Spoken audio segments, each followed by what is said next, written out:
그 선생님이 MC 스나이퍼 민초인안이라는 걸 이렇게 가사집 이게 라인 가르쳐주면서 이렇게 보여주시더라고요. 그때 그 제 상황과 너무 잘 맞아떨어져서 맨날 그거 들으면서 울고 그랬었는데 격투기 기자 오래 하셨다고 하셨잖아요. 그거에 관련해서도 이야기 좀 해주실 수 있을까요? 이거는 좀 사연이 긴데요. 사실 저는 선수를 하고 싶었어요. 저는 집안에 갇혀 사는 사람이었고 그러다가 중학교 2학년 때였죠. 공부하다가 아버지가 뭐 하시나 방에 쓱 들어가 봤는데 추성훈 나온다고 그 UFC 100을 딱 보고 계신 거예요. 그게 되게 역사적인 이벤트였거든요. 근데 봤는데 메인 이벤트에서 웬 무락무락한 돼지가 그냥 힘으로 탁 때려잡는 거예요. 그게 브록 레스너였는데 그래서 그걸 보고 와 되게 매료됐었어요. 저런 강함. 왜냐면 저는 그때 자존감도 굉장히 박살이 나 있는 상태였고 예전부터 좀 신체적인 약함 그리고 그런 거에 대한 컴플렉스가 되게 심했거든요. 그걸 보고 나서 완전히 매료돼가지고 나 복싱하고 싶다, 격투기 하고 싶다 해서 그렇게 배웠는데 좀 여차저차한 사연으로 할 수 없는 상황이 됐어요.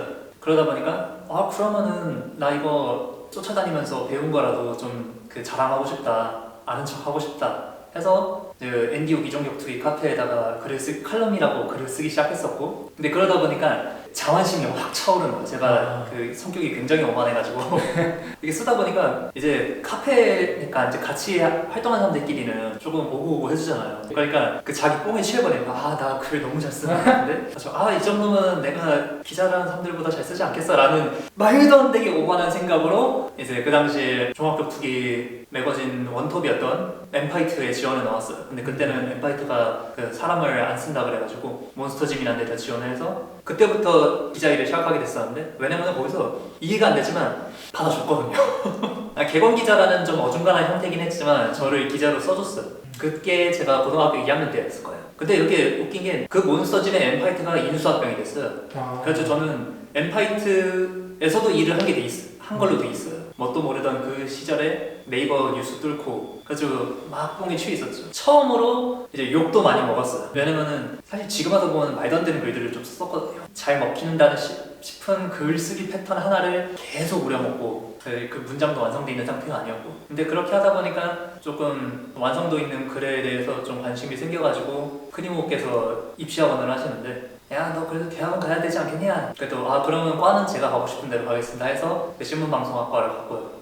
거기서 배우면서 이제 기자 활동을 그 경험을 했었는데 문제는 그 과정에서 그 몬스터짐이 이렇게 하다 보면 그 계속 같이 하지 않겠어? 라는 식으로 저를 써줄 것처럼 얘기를 하다가 격투기 쪽 그 사업을 접어버렸어요. 그래서 저는 나쁜 마음 무리하게 됐죠. 그래서 그 다음에 한국 스포츠였나? 하여튼 그런 데서 또 잠깐씩 이렇게 객원 기자 일을 했는데 근데 사실 그렇게 하면서 정말 돈을 거의 못 받았어요. 근데도 저는 이 격투기를 사랑한다는 그 일념 하나로 내가 이 바닥에 일조할 수 있으면은 그걸로 족한다 라는 생각으로 계속 열심히 했었는데 어느 순간부터 제가 글을 쓸 수 있는 공간도 없다는 게 너무 좀 서러운 거예요. 그 예전에 앤디오 안에서 자체적으로 있었던 언론 비슷한 거였던 랜디 저널이라는 걸 부활시키려고 그 시절 사람들 찾아다니기도 하고 했었는데 결국에 좀 한계가 있었고 나를 고정적으로 오피셜하게 기자 써줄 수 있는 곳을 찾아야겠다 라고 했던 찰나에 랭크5라는 데에서 글 써줄 사람 찾는다. 지금 당장은 사정이 어려워서 돈은 못 주는데 생각이 있으면은 한번 얘기해달라 했는데 제가 그때 지원을 했었죠. 그리고 거기서부터 이제 그쪽과 인연이 좀 시작이 됐어요. 제일 오래 붙어 있었어요.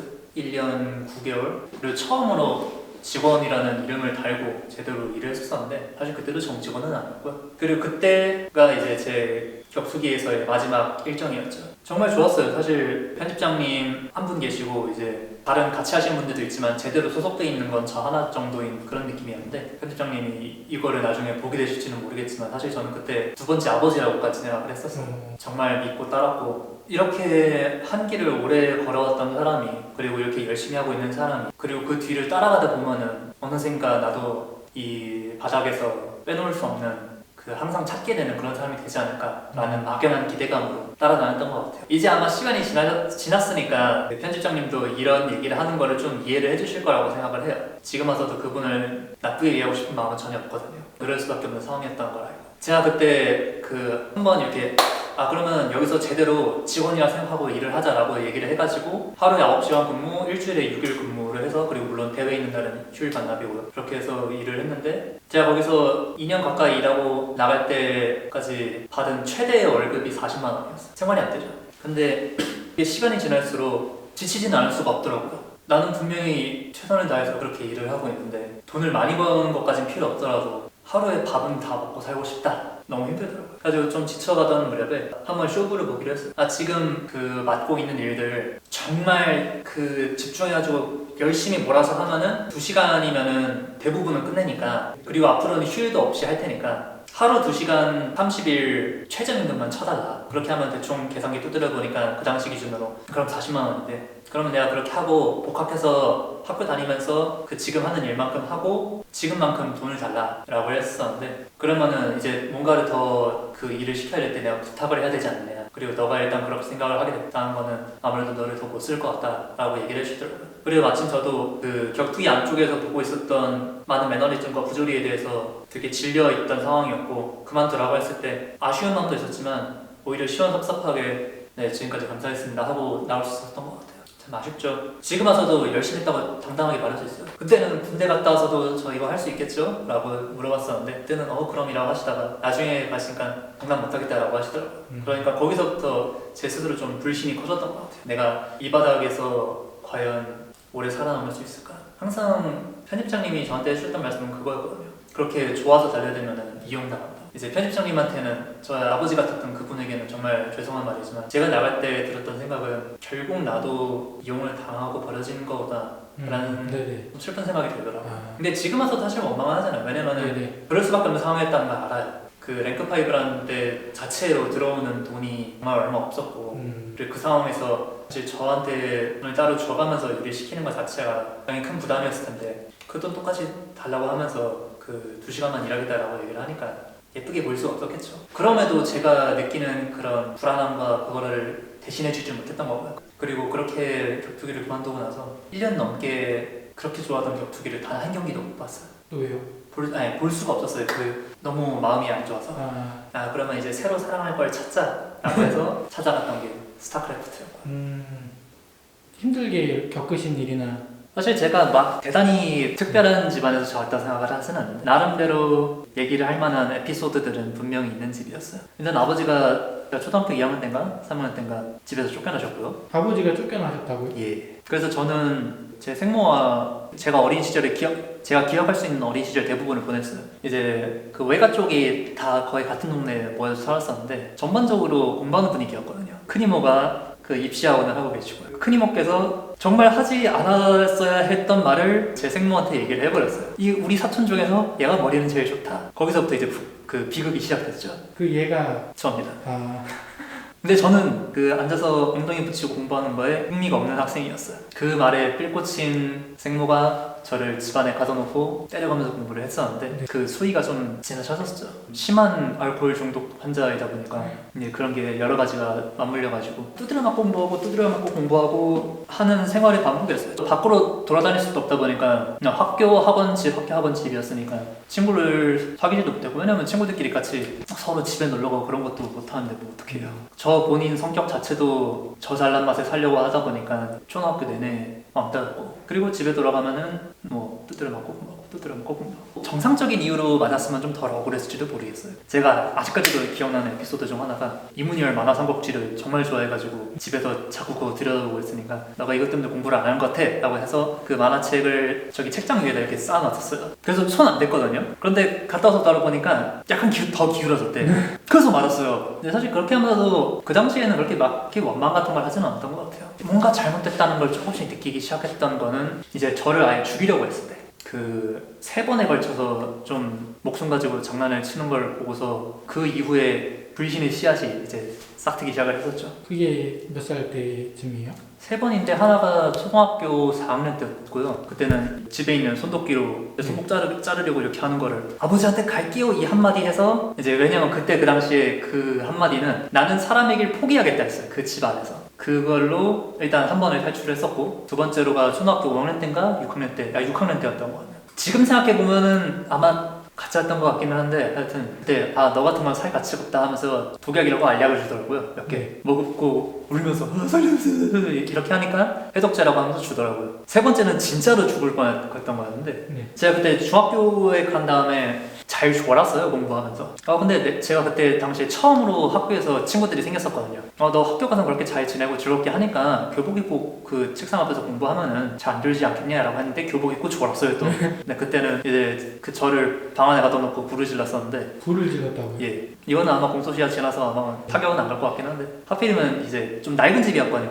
네네. 산 위에, 거의 산 위에 있는 집이었는데, 낡은 집이었는데다 지붕이 스티로폴로 돼 있어가지고 확 타버리더라고요. 그래가지고 뭐 어쩌저쩌 빠져나왔는데 뭐 지금 엎질러지면 어떡해요. 이미 집은 홀랑 타버렸고. 그래서 그때 그 쫓겨나서 이제 여주로 가서 사업하고 계시던 아버지랑 서로의 의사와 상관없이 합치게 된 거예요. 왜냐면 갈 데가 없으니까. 그래서 중학교 때 아버지를 다시 만나게 됐죠. 고등학교 갈 때쯤이 되니까 이제 좀 마음을 붙였거든요. 나는 공부 싫다, 운동하겠다 라고 했었는데, 너 인생 망하고 싶냐 라고 하면서 기숙사 학교에 처박아 버리더라고요. 처음에 한 달은 좀 잘 지내나 싶었는데 두 번째 달에 공황이었어요. 체육 시간이라서 운동장에 나갔는데 갑자기 앞이 새하얘지더라고요. 공황이어가지고 거의 정신줄 놓고, 그때가 제가 처음 그 자살소동 벌이던 때였는데, 그래도 꼴에 엄마라고 그 전화를 해가지고 살려달라 했었는데, 처음에 좀 달래주는 듯 하더니 너가 뒤질 용기도 없으니까 그따위로 사는 거다라고 얘기를 하더라고요. 거기서 벙쪄버렸죠. 그리고 그때 저를 두 번째로 구원했던 게 음악이었어요. 처음에는 그 심한 열등감에서 저를 구출해준 게 격투기였다면은, 그 국어 시간 때 보충으로 국어가 또 따로 있었거든요. 그 선생님이 MC 스나이퍼 민초인환이라는 걸 이렇게 가사집 이게 라인 가르쳐주면서 이렇게 보여주시더라고요. 그때 그 제 상황과 너무 잘 맞아떨어져서 맨날 그거 들으면서 울고 그랬었는데, 그렇게 하면서 그거 음악에 대한 욕심이 살짝 싹 탔던 것 같아요. 음악 관련해서 또 활동하셨던 경험이 있으시다고 들었는데 어떤 거를 하셨는지. 사실 저는 이 기자라는 직업에 대해서 굉장히 크게 자부심을 갖고 있고, 멋진 사람들의 이야기를 제가 예쁘게 포장해서 보여주는 거에 대해서 굉장히 큰 자부심을 가지고 사명감을 느끼고 있었거든요. 그래서 처음에 이렇게 매거진을 할 때, 처음에는 유명한 데에 들어가서 이름값을 얻고 하고 싶었어요. 리드머에 지원해가지고 합격도 했었는데, 마침 그때 좀 어떻게 얘기가 이렇게 돼서 저희와 팀원들이 같이 하는 하야롭이라는 웹진을 출범을 했었거든요. 처음에는 좀 힙합으로 시작했다가 이제 하면서 점점 그 한국 메탈 쪽으로 범위가 바뀌었는데, 근데 하면서 제가 거의 유일하게, 제가 사랑했던 여러 가지 분야 중에서 거의 유일하게 배신감을 느끼지 않는 따뜻한 기억만 가지고 나왔던 곳인 것 같아요. 이렇게 얘기하면 좀 싸잡아 얘기하는 거라서 좀 싫어하실 분들 계시겠지만, 보통의 경우 힙합이나 R&B처럼 혼자 활동하는 경우가 많은 장르 아티스트들이랑 밴드처럼 이렇게 기본적으로 여러 명이 하는 분야의 아티스트들이랑 성격 차이가 좀 있다고 봐요. 이쪽은 나쁘게 말하면은 힙합이나 이런 쪽은 오만하거나 사회성이 떨어지는 경우가 좀 많아요. 제가 지금까지 봐왔던 경우는. 물론 그분들을 그 존중 안 하는 의미에서가 아니라 실제로 만나봤을 때 좀 그렇다는 거죠. 밴드 쪽 사람들은 물론 이쪽도 다 케바케고 지독한 성은 진짜 지독하지만 기본적으로 되게 순박해요. 사회생활이 기본으로 패시브로 달려있는 분야이기 때문에 서로에 대한 눈치도 기본적으로 볼 수 있고, 약간 나이대도 그 숙련도를 쌓는 기간이 길다 보니까 연령대도 조금 있고, 돈도 많이 들여야 돼서 이제 투잡을 하는 사람들이 많다 보니까 사회성도 기본적으로 장착이 돼 있고, 되게 겸손하고 혼자 수련을 되게 많이 해야 되는 그런 분야다 보니까 아티스트보다도 약간 운동선수 같은 느낌이 들 때가 있어요. 목표만을 위해서 열심히 수련하는 그런 사람들. 또 그런 순박함과 순수한 열정에 대해서 굉장히 크게 감명을 받았었고, 지금까지도 제가 장난으로라도 그 사람들을 까지 않거든요. 그래서 제가 이런 그 태도에 대한 차이를 좀 많이 느끼는 것 중 하나가 뭐냐면, 이렇게 인터뷰 요청을 했을 때 괜히 튕기는 사람들이 있어요. 별 이유도 없고 한가한 거 뻔히 아는데 콧대 높아서 거절하는 사람들이 있거든요. 물론 그것도 그 사람들 자유고 그거를 나쁘다고 말할 생각은 없지만, 근데 밴드 하는 사람들은 굉장히 감사해요. 그런 조그마한 소통 창구라도 열어주고. 지금 여기서 개인적으로 언급하고 싶은 질문이 그 노머시 페스트라는 메탈 페스티벌의 대표이자 지금 해머링 밴드의 그 리더이신 연명석 대표님이 계시는데, 그분이야말로 이 하이로비라는 그 단체가 공신력 있는 그 집단처럼 움직일 수 있게 힘을 실어준, 그리고 그렇게 믿어준 첫사람이거든요. 그래서 항상 감사하다고 생각하고 있어요. 인터뷰를 하고 나서 이런 인터뷰 해주셔서 감사하다라는 얘기를 밴드 씬 와서 처음 받아봤어요. 너무 행복하더라고요. 비록 그때 수익이 제로여서 그냥 사비 때려박아가면서 했던 진짜 무식한, 그때가 제가 그 격투기 40만원 월급 받아가면서 하던 때였거든요. 유튜브 하면서도 했지만 그렇게 밴드 하는 사람들한테 커피 대접해가면서 취재할 수 있었던 게 저를 인정해주는 게 너무 고마웠어요. 특히 아직도 기억나는 게 플레어라는 밴드가 있는데 드러머 김민아 씨가 이제 제가 밴드 씬에 바치는 선물이라고 이제 포지션별로 한 분씩 모셔서 밴드 하는 사람들이 10년 동안 아직 정규 앨범이 한 장 없는 이유 해서 프로젝트 영상을 하나 만든 적이 있었거든요. 그걸 보고 나서 또 소감에 대해서 자세하게 또 얘기하면서 3번 봤는데 볼 때마다 좀 새로운 감정이 든다, 이렇게 담아줘서 감사하다라고 얘기를 하더라고요. 그렇게 그 촬영 끝나고 나서도 역으로 저를 이 인터뷰 자리에 앉혀가지고 이것저것 물어보고 그랬을 거 아니에요. 그런 하나하나가 저에게는 나중에라도 기회가 된다면 다시 하고 싶다는 마음을 들게 하는 정말 큰 요소였던 것 같아요. 이 자리를 빌어서 그렇게 저한테 감사하다는 말을 보여주셨던 분들한테 한 번 더 정말 감사하다는 얘기를 하고 싶어요. 장윤철 선수는 혹시 어떤 분이세요? 은인이죠. 항상 외면당하거나 이용당하고 버려지던 제가 함께 가는 패밀리로 인정을 해준 첫사람이라고 해야 될까요? 랭크파이브와 다르게 이제 군대 갔다 와서도 당연히 너 시킬 거라고 믿음을 주고 있고요. 무엇보다 돈 문제로 섭섭하게 한 적 없다는 거. 아랫사람이 좀 얘기하기 좀 눈치 보이는 그런 게 있잖아요. 아무리 네. 수평적인 관계라고 해도 그래도 먼저 챙겨주고, 제 입장에서는 미워할 구석이 없는 사람인 것 같아요. 제가 지금까지 해온 모든 일에 대해서 사랑이란 키워드를 되게 계속 얘기했었는데 제 사랑은 사실 사랑보다도 충성에 가깝거든요. 그런 의미에서 윤철이 형한테는 제가 진짜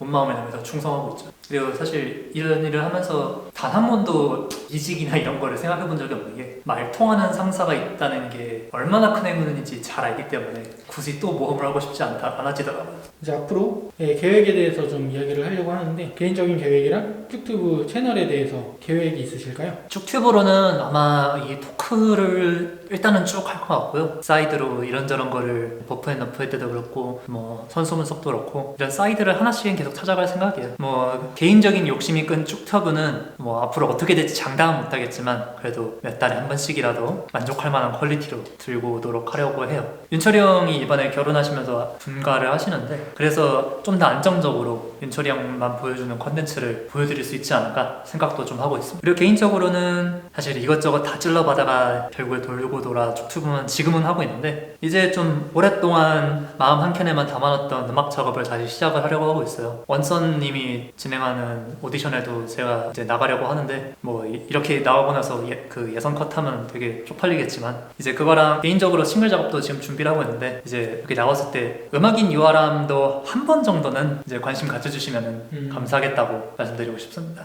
마지막으로 혹시 하고 싶은 말 있으실까요? 항상 제가 제 자신에 대해서 가슴에 새기고 사는 말이, 아티스트는 자기가 정말 특별한 동시에 아무것도 아니라는 거를 깨닫고 있어야 된다고 생각하거든요. 그래서 지금 이렇게 거창하게 많은 이야기를 했지만 또 제가 뭐라고 이 얘기를 이렇게 끝까지 들어주셨나 싶은 마음도 좀 있어요. 그래서 더더욱이나 이 얘기 들어주셔서 정말 감사하고, 이제 청춘집합소 쭉튜브 이제 개인으로 활동하려고 하는 유아람까지도 앞으로 많이 사랑해주세요. 꼭 부탁드립니다. 감사합니다.